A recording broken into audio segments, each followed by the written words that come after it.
Hi guys, ఎదురు చూస్తున్న weekend రాకనే వచ్చేసింది. ఇప్పటికే ఏ కంటెస్టెంట్ ఎలిమినేట్ అవ్వబోతున్నారు అనేది బయటికి లీక్ అయిపోతూ వచ్చేసింది. నాగార్జున స్టేజ్ పైకి అడుగుపెట్టే ఒక్కొక్క కంటెస్టెంట్కి సంబంధించిన గుడ్ ఆర్ బ్యాడ్ విషయాలని షేర్ చేసుకుంటూ వస్తున్నారు.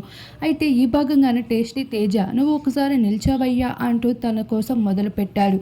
నీ కామెడీ చక్కగా ఉంది, బిగ్ బాస్ ఊహించిన దానికన్నా మంచి పర్ఫార్మెన్స్ అందిస్తున్నావు, నీకు సహకరించకపోయినా మంచిగానే టాస్కుల్లో పాల్గొంటున్నావు, అన్నీ బాగుంది, కాకపోతే అమ్మాయిలతో ప్రవర్తించే తీరే కాస్త బాలేదు, కాస్త మార్చుకుంటే బాగుంటుంది.